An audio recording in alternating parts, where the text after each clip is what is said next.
Hola, en esta ocasión nos encontramos en nuestro siguiente capítulo de nuestro podcast Invierte Conscientemente con Gold Capital y estamos con Max Huidobro. Hola Max. ¿Qué tal, Carlos? ¿Cómo estás? estás? Carlos Osorio, quien habla, para responder algunas preguntas de nuestros seguidores, de nuestros clientes que se han venido dando en el transcurso de los últimos días.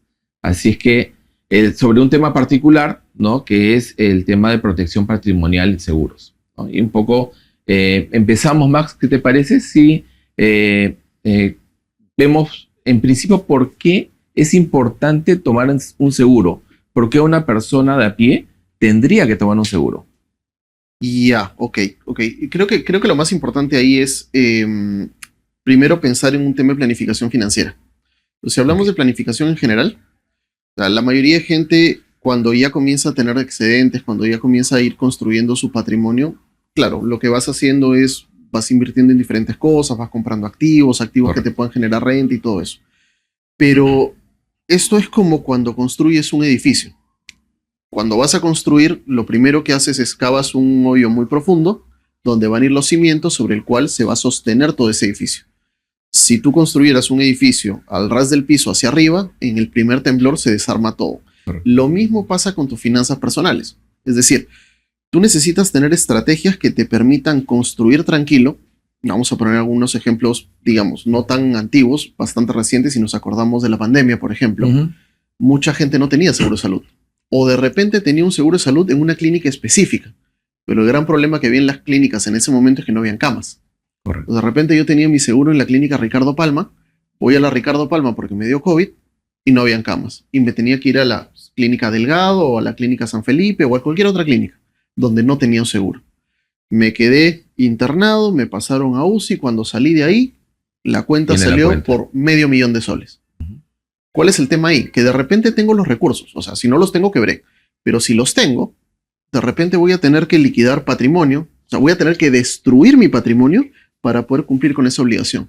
Entonces, los seguros para lo que te sirven y para lo que han sido diseñados es para prevenir riesgos financieros. El de salud, por ejemplo, busca prevenir el riesgo de quebrar o el riesgo de tener un default o que tu patrimonio se vea impactado de manera importante por tener que pagar gastos médicos que todos sabemos que son excesivamente caros. El de vida lo que busca es proteger el estilo de vida de tu familia si tus ingresos se pierden porque falleciste. Y así podemos hablar del seguro de autos, el de inmuebles, el de incendios y qué sé yo, pero todos apuntan a lo mismo, que es prevención de riesgo financiero. Entonces, ¿por qué es que necesitamos seguros? Porque el riesgo existe y los riesgos se van a materializar. Partiendo del hecho, por ejemplo, el de vida, que es el más, digamos, el más básico de los básicos, o sea, la única certeza que tenemos cuando nacemos es que nos vamos a morir algún día. Correcto. El tema es que no sabes cuándo. Entonces, si tú tienes una familia, tienes dependientes, pues no necesariamente son tus hijos, pueden ser tus padres, pueden ser dependientes tuyos.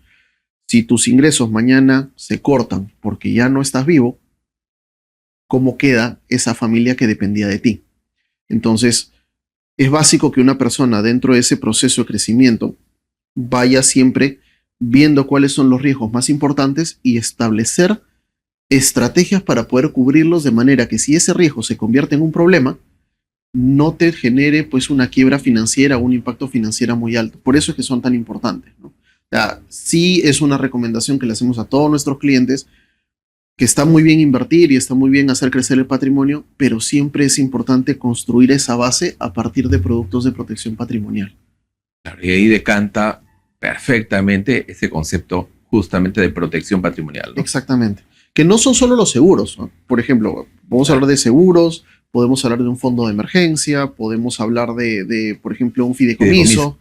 Y todos esos productos, básicamente financieros, apuntan principalmente a prevenir riesgos.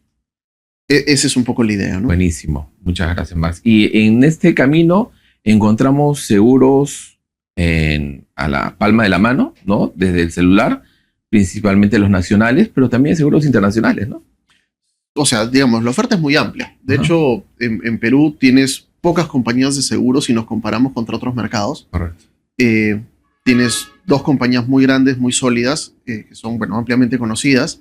También tienes compañías un poco más chicas que también están en el negocio, pero si quieres el ecosistema de seguros en Perú no es tan grande. De hecho, la cultura previsional en Perú no es tan grande como en la mayoría de Latinoamérica. De acuerdo. Pero si vemos un poco más allá de las fronteras peruanas, vamos a ver que hay un ecosistema gigantesco en materia de seguros. Muchas compañías de las más grandes del mundo son aseguradoras. Y no es un secreto que aquí en Perú no solo se comercializan productos, digamos, de seguros nacionales, también hay una oferta importante de seguros internacionales. De hecho, la misma ley de banca establece que un peruano puede contratar seguros o reaseguros en el exterior. Ya depende un poco de las características que esté buscando, digamos, cada asegurado para ver si le conviene más algo nacional o algo internacional. Pero, digamos, la oferta sí puede ser bastante amplia, ¿no? Sí, claro. Y digamos, para una persona de a pie, una persona natural, podría encaminarse por algunos tipos de seguro, digamos, para iniciar su vida en este mundo, ¿no? O sea, sí, yo creo que lo básico de lo básico, a ver, más allá de los que buscan proteger propiedad, ¿no? Porque obviamente te compras un carro y le sacas el seguro. De hecho, en el crédito vehicular viene el seguro del carro. Compras un inmueble y el seguro del inmueble viene en el crédito. El cronograma. En el cronograma, correcto. Pero si hablamos de los que son personales, los básicos para mí son el seguro de vida, sobre todo si tienes familia. O sea, perdón, dependientes. Dependientes. O sea, si tienes dependientes, el seguro de vida es súper importante. Entendiendo que lo que busca proteger el seguro de vida son los ingresos de una persona. Correcto. ¿Ok? Entonces, siempre hay que tomar en cuenta eso. Si lo que busca proteger es un riesgo financiero y yo soy el motor financiero de mis dependientes, de mi familia, pues obviamente yo tengo que tener un seguro de vida porque si algo me pasa a mí, ellos se van a ver perjudicados de manera importante. Vida es uno que es clave. Otro que es clave es salud, porque los gastos en salud pueden ser excesivamente altos. O sea, y hay que entender esto, ¿no? Los seguros de salud a lo que apuntan no es a darte un programa de descuentos donde la consulta te salga más barata, donde el médico vaya a tu casa, donde te den una pastilla gratis. O sea, eso está muy bien.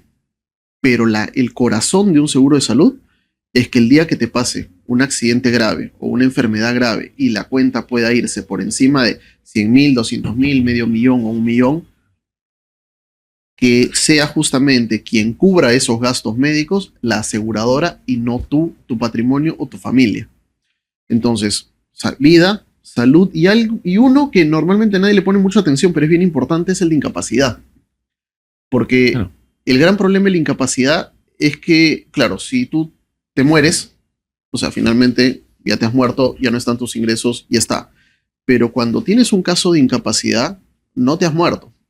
El problema es que tú también te conviertes en una carga para tu familia porque no solo ya no puedes producir ingresos, sino lo que va a pasar es que tú vas a tener una serie de gastos que van a afectar probablemente las condiciones de vida de tu familia porque alguien se va a tener que hacer cargo de esos gastos. Entonces, estos 3 seguros para mí, dentro de una estructura de protección patrimonial básica para una persona, son súper importantes. Entonces, la clave es, hay gente que los puede tener, hay gente que no los puede tener, pero lo más importante siempre es analizar si lo que tienes hoy día montado como estrategia de protección patrimonial está alineado a tus necesidades actuales y futuras. Y ahí un poco, solo para complementar, pasa mucho que a veces yo contrato un seguro de vida a los 28 años. Correcto. A los 28 años no tengo esposa, no tengo hijos, de repente soy solamente yo y de manera previsoria me contraté un seguro de vida por una cierta cantidad, por una cobertura. Pero pasa el tiempo, ya tengo esposa, ya tengo 2 hijos, están en el colegio, van a ir a la universidad y de repente el monto de cobertura que yo escogí a los 28 años ya no me sirve. Entonces, si tú no revisas periódicamente eso, puede ser que sí tengas un seguro de vida, pero que no esté bien alineada tu estrategia de protección patrimonial. Porque la clave está en que justamente esa estrategia te ayuda a prevenir los riesgos actuales y futuros. Por lo tanto, siempre hay que revisarlo. Entonces, ya un consejo un poco para las personas que nos escuchan el día de hoy, siempre tomen la precaución de cada cierto tiempo revisar pues esos seguros, revisar sus coberturas, revisar qué cosa es lo que cubren para ver si siguen siendo válidos en este momento y hacia el futuro o ya no. Buenísimo. Sí, es verdad, es muy importante, ¿no? A veces no se toma en cuenta el tema de los seguros y un poco va de cara a la primera pregunta de Carla.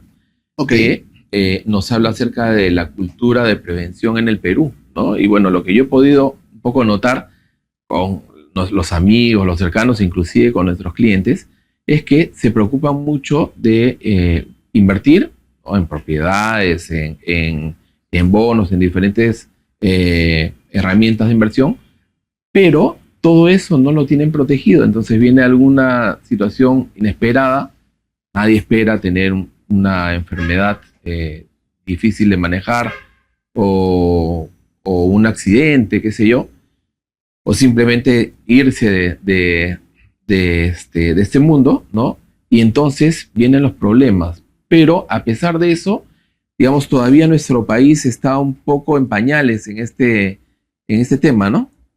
Sí, eso es lamentable, pero es cierto, ¿no? Tanto en Perú como en muchas partes de América Latina, la cultura previsional es bien bajita. Los seguros se perciben como gastos. Entonces, de hecho lo he escuchado 1000 veces, cuando alguien esté evaluando un seguro de salud y de repente escuchas pero ¿para qué voy a comprar un seguro de salud si yo estoy sano? Ajá. La respuesta es bien sencilla, porque el día que estés enfermo ya no puedes contratarlo. Entonces, porque lo que buscan es prevenir riesgo.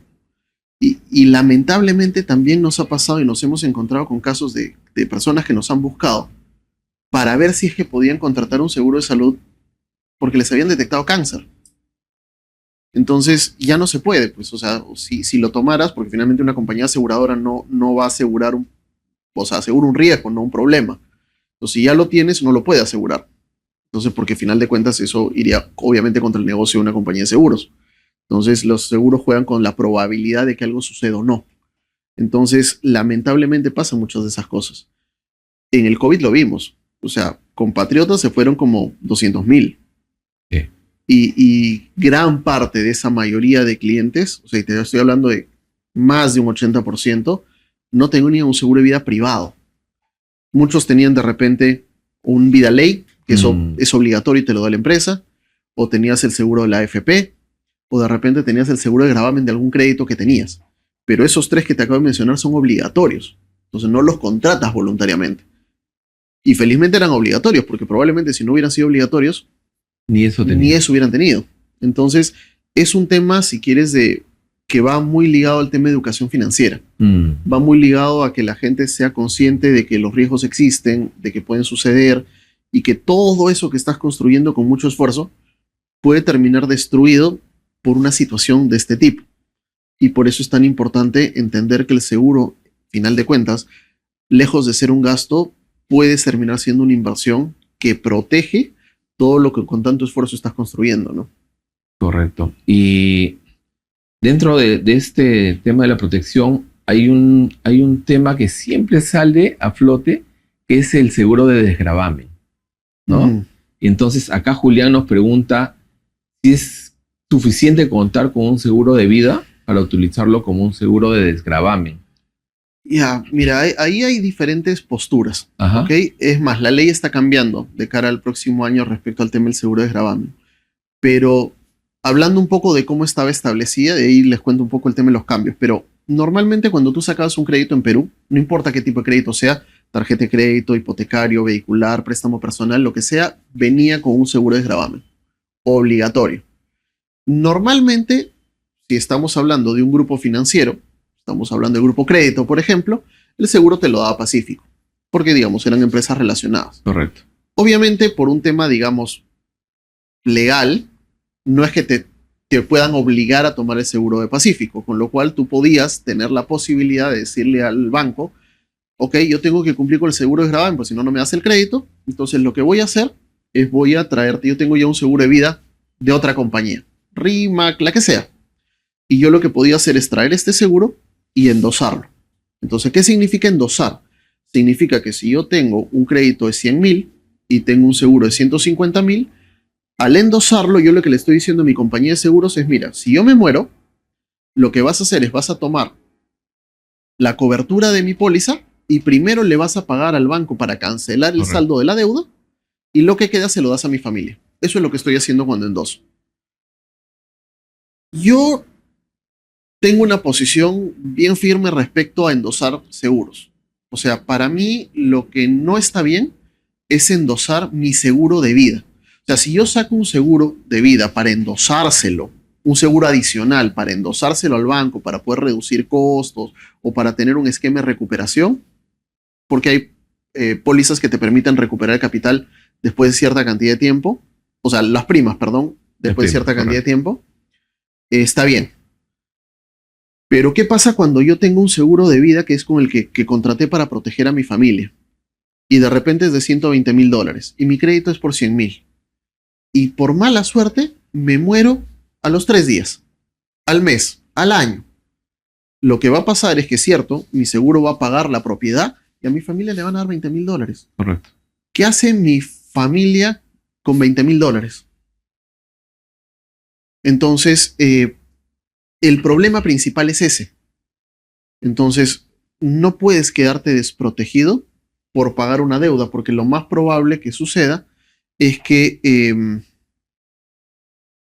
la cobertura que quede va a terminar siendo insuficiente para esa familia, ¿no? Y ahí es en donde encaja este concepto del seguro como un gasto y no como una inversión. Sí, ¿no? Y es más, va a cambiar un tema, porque el próximo año lo que han aprobado, de hecho fue un proyecto de ley que presentó la misma superintendencia, fue que a partir del próximo año, apenas esté reglamentada la norma, no me acuerdo en qué fecha va a ser eso, ya no van a ser obligatorios. Solamente va a ser obligatorio para hipotecarios. Pero para cualquier otro crédito, una persona podría optar por no tener seguro de gravamen.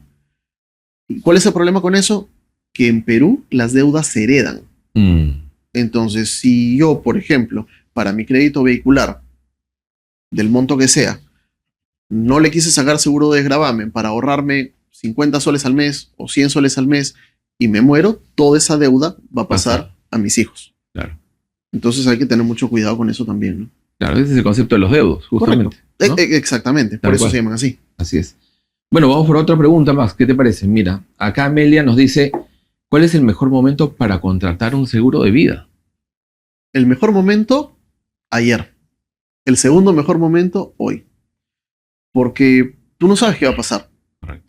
Entonces tú no sabes si cruzas la calle, no sabes cuándo te vas a enfermar, no sabes cuándo te vas a morir, no sabes cuándo vas a tener un accidente.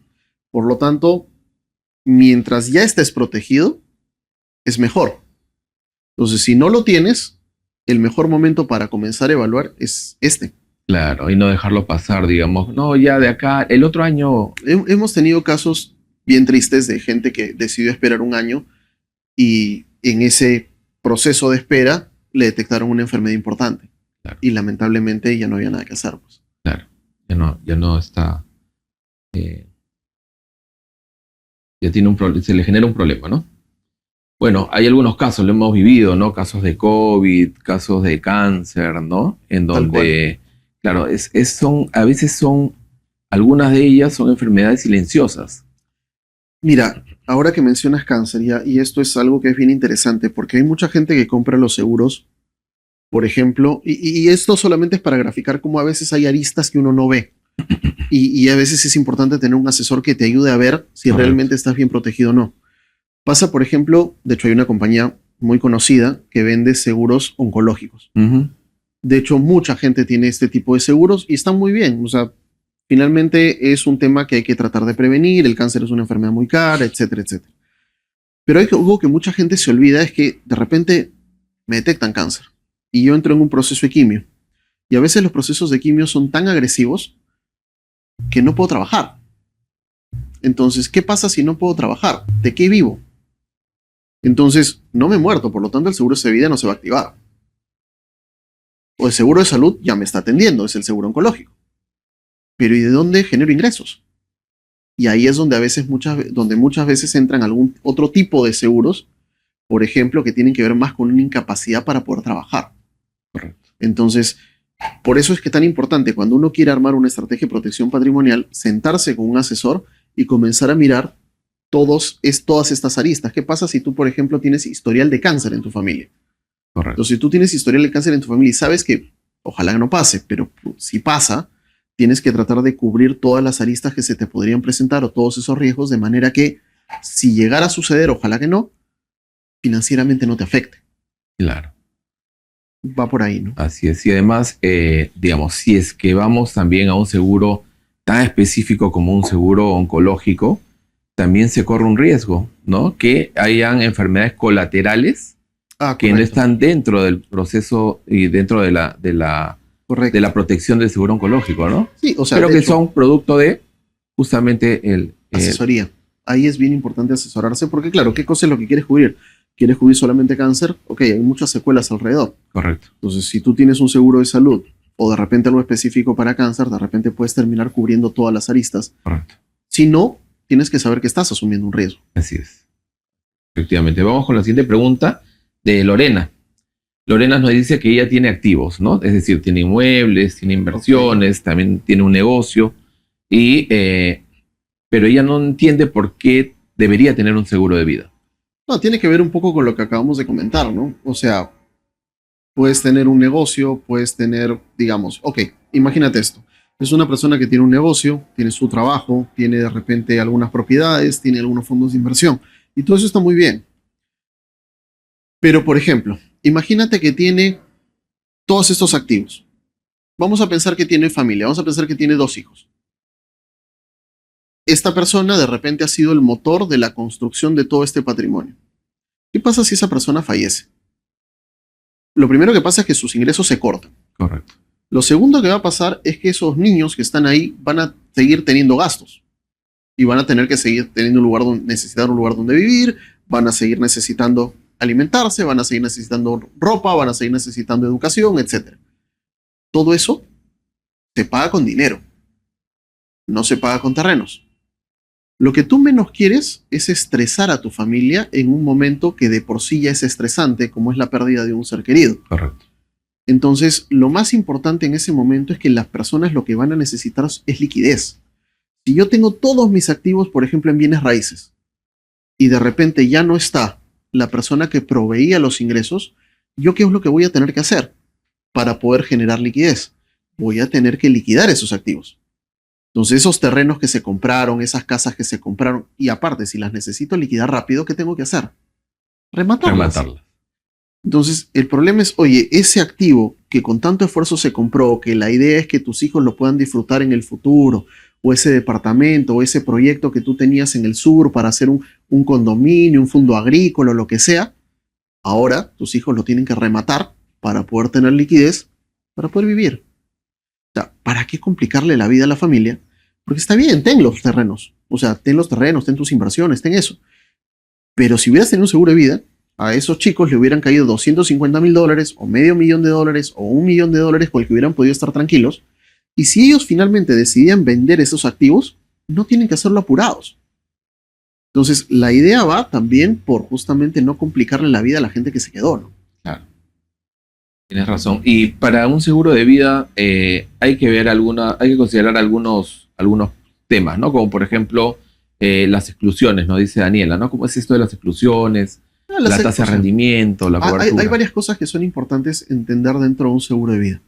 Lo primero es que un seguro de vida es un producto de protección. La razón de que exista un seguro de vida es proteger el estilo de vida de una familia o de ciertos dependientes en el caso de que, digamos, el que contrató o el asegurado fallezca. Correcto.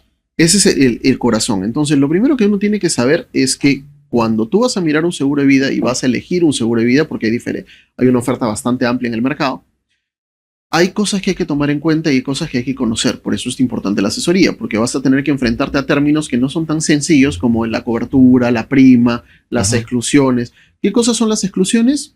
Básicamente razones por las cuales una compañía de seguros podría negarse a pagar una póliza.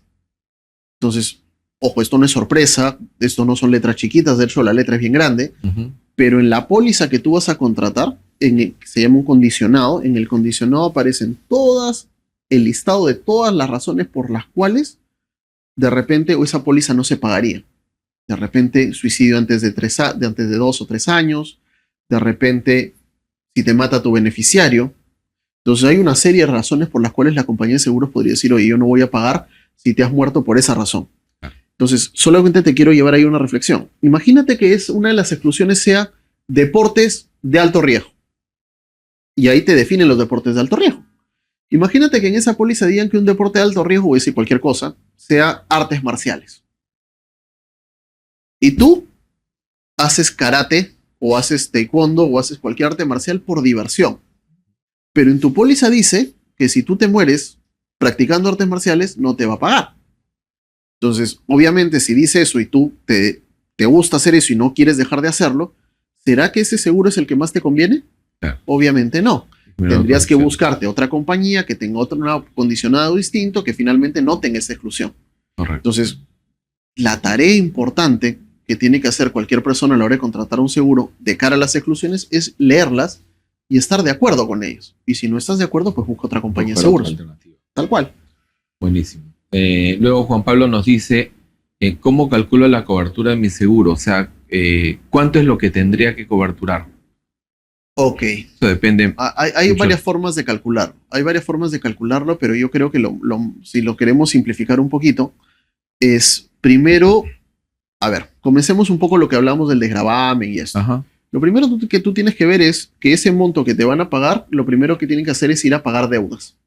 ¿Ok? Entonces tú tienes que ver, si tienes deudas con seguro de gravamen, probablemente no hay problema porque eso las cubren los seguros de gravamen. De acuerdo. Pero si tienes deudas que no tienen seguro de gravamen, pues esa plata va a tener que cubrir esas deudas y te va a quedar una cantidad menor.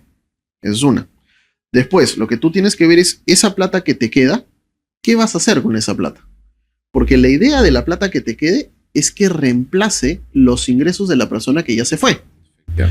Entonces, si esa persona, por ejemplo, pagaba préstamos que tenía seguro de gravamen, no necesitas considerar eso dentro del flujo. Pero si esta persona, por ejemplo, pagaba la renta, pagaba la luz, pagaba el resto de servicios, pagaba colegios, bueno, habrá que sumar toda esa cantidad, determinar cuál es ese número mensual y la idea sería hacer como ingeniería inversa, a partir de ese número, a una tasa de interés, digamos, normal, no tan alta para no someter esto a un riesgo, ponle un 7, un 8%, ¿qué monto necesitaría yo a esa tasa para poder llegar a ese número? Claro, Y eso lo que te va a dar es más o menos la cobertura que requerirías, ¿no? claro. Es una manera, digamos, bien, no quiero decir precisa, pero es una manera de tener un acercamiento lo más claro posible a ese número, ¿no? Claro. Y añadiendo un paso, es lo que decías unas preguntas atrás, ¿no? Las necesidades van cambiando.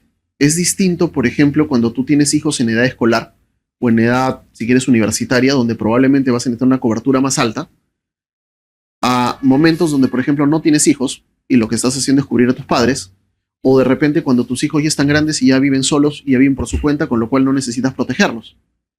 Entonces, de repente, los montos pueden ir incrementándose y reduciéndose dependiendo del momento de la vida en que te encuentres, ¿no? Claro, inclusive del colegio a la universidad también hay una diferencia, ¿no? Correcto. Correcto, o depende si tus hijos quieren estudiar fuera o si quieren estudiar en Perú. Correcto. O sea, todas ese tipo de cosas hay que tomarlas en consideración Y para proyectarlas. asegurarnos que la cobertura que estás contratando te sirve. La cobertura es el beneficio, es lo que la compañía de seguros va a entregar. Y lo que te tienes que asegurar es que estés pagando una prima que puede ser más cara o más barata, pero teniendo la certeza de que estás pagando algo que te sirve. Claro.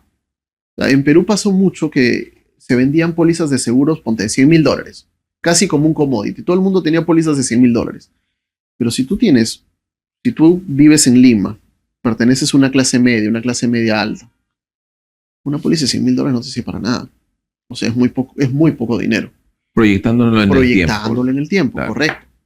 Entonces, ese tipo de cosas hay que tomarlas en consideración y por eso, lo vuelvo a decir, siempre es importante asesorarse. Siempre es importante sentarte con alguien que conoce un poco más de estas cosas y que te puede ayudar a ver ángulos que de repente tú no estás viendo, para que al final de cuentas después puedas tener claro qué cosa es lo que necesitas y ya después contratarás con la compañía de seguros que finalmente te dé las mejores condiciones o las condiciones que esperas finalmente.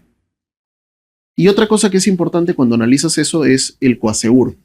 Es qué porcentaje me va a cubrir la aseguradora dependiendo a qué red vaya yo. De acuerdo. ¿Ok? Entonces, eso es importante. ¿Por qué es importante eso? Porque el coaseguro es un porcentaje. Entonces, si por ejemplo yo quiero una clínica que me paga donde la aseguradora me cubre 70% y yo pago 30%, bueno, si la consulta es de 200 soles y voy a pagar 30, pues yo pago 60 soles, soy feliz. Pero para eso no es un seguro de salud. Correcto. El seguro de salud es básicamente para prevenir los riesgos que estábamos comentando. Entonces, ¿qué pasa si la cuenta de la clínica es de 200,000 soles porque tuve un accidente con polifracturas? Los 200.000 soles, lo que voy a tener que pagar yo son 60.000 soles. O sea, la compañía de seguros ha cumplido su promesa, me ha pagado una parte importante, pero yo voy a tener que sacar 60.000 soles de algún lado para poder cubrir la otra parte. Entonces, ojo con los coaseguros, es bien importante mirar las redes. Oye, si las redes, digamos, que tienen mayor cobertura es donde yo normalmente me atiendo, o ese tipo de cosas para yo poder hacer una buena selección. El seguro internacional de salud funciona de manera un poco distinta. O sea, el seguro internacional de salud normalmente las coberturas que tiene son al 100%. Y normalmente no utilizan redes, normalmente te puedes ir a atender en la clínica que quieras. El tema con los seguros de salud internacional es que utilizan un concepto que se llama deducible. De hecho, también los locales utilizan el deducible, pero para graficar un poco el tema internacional, el deducible básicamente es que tú vas a tener un monto fijo que tú tienes que cubrir en el año para que la póliza se active. Es decir, si tu deducible es de $1,000, lo que significa es que los primeros $1,000 de gasto en salud en el año los cubres tú. A partir de ese punto en adelante lo cubre toda la compañía de seguros. ¿Ok? Entonces, es un manejo distinto. Hay gente que se puede sentir más cómoda con el mundo del coaseguro, hay gente que se puede sentir más cómoda con el mundo del deducible. De hecho, a ver, lo interesante que tienen las pólizas de salud internacional es que aparte de esto que te acabo de contar, te dan acceso no solamente a clínicas locales, sino clínicas en el exterior. Entonces, eso para algunas personas que pueden valorar el hecho de tener el acceso, no sé, pues a la mejor tecnología médica del mundo, que normalmente pues están en países como Estados Unidos o Europa o qué sé yo, puede ser un valor agregado importante. Después, yo creo que para poder seleccionar bien un seguro de salud, lo primero es tener claro qué cosa es lo que quieres proteger y qué valoras. O sea, qué tanto valoras las redes, qué tanto valoras el hecho de poder atenderte en cualquier clínica, en tener acceso al exterior. Y una vez que tienes claro qué cosa es lo que valoras y qué producto, digamos, se alinea mejor a lo que tú quieres, hay que mirar precios, porque también tienes precios de todo tipo. Puedes tener seguros muy baratos locales, puedes tener seguros más caros aquí, puedes tener seguros más caros en el exterior, pero todo depende del riesgo que quieres cubrir, qué tan importante es para ti y quién es el que lo cubre en mejor medida, ¿no? Correcto. Muy bien. Y acá nos habla Juan Pablo de un tema que acabamos de conversar al inicio, pero yo siento que es importante ampliar un poco más en este concepto, ¿no? ¿Cómo es el tema o el manejo de los seguros de incapacidad? Porque normalmente lo que sucede es que cuando uno mira los seguros, miras las opciones de fallecimiento, de enfermedad y busca coberturar. Pero pasa que en muchas ocasiones hay profesionales que dependen de su actividad, ¿no? Y como por ejemplo, digamos, un médico, ¿no? Un médico que opera, ¿no? Y depende de la actividad de la operación para generar los ingresos que le da un nivel de vida determinado, ¿no?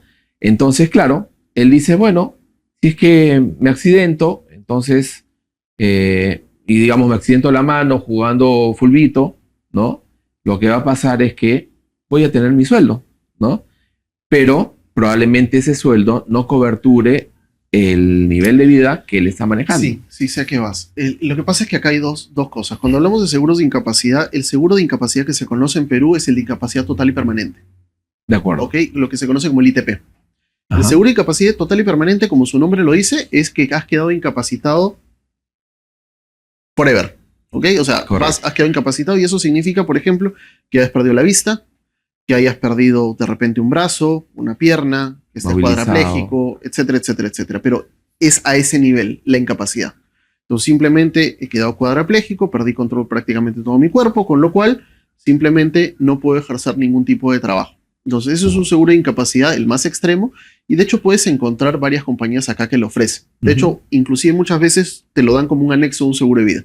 Entonces te protegen, te cubren la vida, el riesgo muerte, y te protegen el riesgo de quedar incapacitado de esa manera. Hay otro tipo de seguro de incapacidad que es al que te refieres, que es el seguro de incapacidad profesional. Ese es un seguro que es raro en Perú. Yo lo he visto en varias compañías internacionales, en Perú la verdad no lo he visto en ninguna, que tiene un concepto distinto, que lo que busca es ayudar, por ejemplo, el ejemplo que tú ponías. Imagínate que es un médico cirujano. Se va al supermercado, va a Wong, un Plaza B, al que quieras, y de repente está conversando con su esposa, se baja del carro, no se da cuenta y se cierra la puerta en la mano. Un cirujano vive de sus manos, un cirujano, un odontólogo, qué sé yo. Y por esa razón, imagínate que se daña un ligamento. No puede operar. Ojo, no deja de ser médico. Puede seguir dando consultas, puede seguir recibiendo gente en su consultorio, puede seguir cobrando por eso, pero no puede operar. Y para un cirujano, sus ingresos principales vienen de ser cirujano y operar. Entonces, esa persona está incapacitado temporalmente de ejercer su profesión. Entonces, hay seguros que funcionan para prevenir ese riesgo temporal. Es decir, imaginando otra vez el caso del cirujano, si estuviera este tipo de seguro, este tipo lo que podría hacer es decir, bueno, le declaran la incapacidad temporal, profesional, y lo que haría la compañía aseguradora es comenzar a pagarle un sueldo, entre comillas, una cantidad mensualmente, mientras dure esa incapacidad. Si la incapacidad se extendiera por más de 36 meses, lo que hace normalmente este tipo de seguros es entregarle el dinero completo.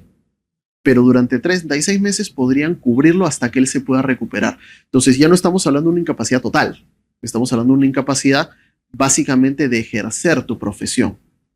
Entonces piensa, por ejemplo, ahí en cirujanos, piensen de repente en odontólogos, piensa de repente, no sé, un futbolista, un pianista, un artista o qué sé yo. Entonces existen este tipo de seguros que pueden proteger de una incapacidad a una persona por un tiempo, digamos, corto hasta que se logre recuperar.